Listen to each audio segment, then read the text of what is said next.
All right, let's keep rolling here.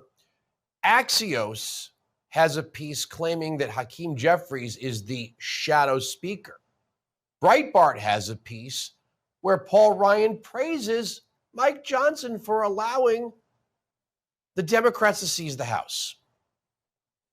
Quote, Democrats steamrolled Johnson by successfully pushing Biden administration's agenda through the House. Johnson gave Biden pretty much everything Biden asked for without having to concede much in return, Punchbowl reported.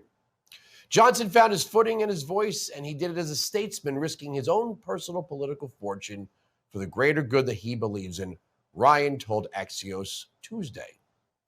So Mike Johnson is being praised by the media and the Republican establishment for basically giving away his power to Hakeem Jeffries. My next guest is a Republican congressional candidate in West Virginia's 2nd Congressional District, Army Sergeant Joe Earley. As a candidate running to join this circus to become part of the Republican caucus, what do you think of the take that Hakeem Jeffries is the shadow speaker? Well, Andrew, I would tell you that Republicans are mad as hell right now, literally. This is an affront to the constituents that voted this Congress in. It's just fiscal insanity. I mean, it's just continuing. This is the same speaker. This is the second time he has done this. He did it in March with the continuing resolution. He's continuing this. It seems to be the norm of let's give a little bit more to the Democrats until we give them total control. And the bad part about this is this is running up to the election. Is he trying to give the House over to the Democrats before the election with all this lawfare that's going on against President Trump? Well, they say when it comes to these conservative demands like the border before Ukraine, they say he doesn't have the votes. The question is, why doesn't he have the votes? Who are these Republicans that will not vote for the border first and Ukraine second? I mean, if he's going to cave in because he doesn't have the votes to pass conservative priorities, we need to know who these Republicans are. And the weaselly thing they do is they don't actually hold the vote. They say he just doesn't have the votes. Yes, so we don't know who they are. No. Well, I mean, we know who they are. I mean, we have one in West Virginia that continues in our 1st district that continues to vote with the Democrats on this and fails to protect our own border. I mean, Andrew, look, I mean, we all see it. I mean, it's in plain sight. This is not even being hidden anymore, not even subtly. Our border along the Mexican border is wide open. I mean, and then to send $65 billion in additional aid to the Ukraine and not even fraction out a small piece of that, which even we need more than $65 billion to secure the southern border. But, you know, leveraging TikTok to get votes.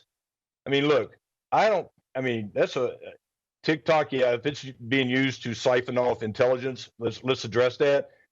But we need to secure our border, not worry about TikTok. And we definitely do not need to continue to fund the Ukraine. They are not a member of NATO, and they are siphoning out. And this Biden administration, with the help of Speaker Johnson right now, is leading us into a point of no return fiscally and kinetically. I have Republicans that constantly bellyache to me about, how, again, they don't have the votes. It's not his fault. It's a 1-vote majority and all this other stuff.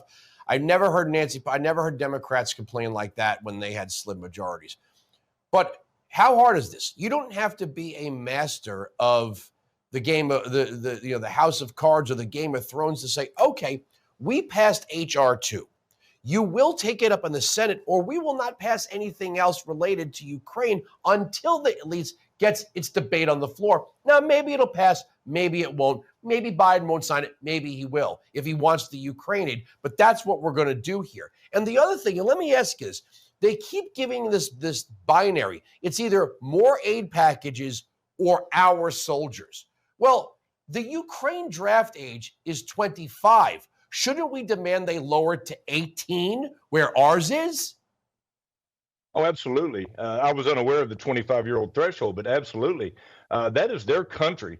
And I've seen the video evidence of, I mean, those young people, young men, military-aged males, having parties while there are their compatriots that are, engaged with the war with Russia on the front lines. So yeah, absolutely. There should be some demands, and this should be a lot more than binary. We shouldn't be sending them money to plus up their arms when they're not holding up any part of the bargain themselves by using their own population to defend their country.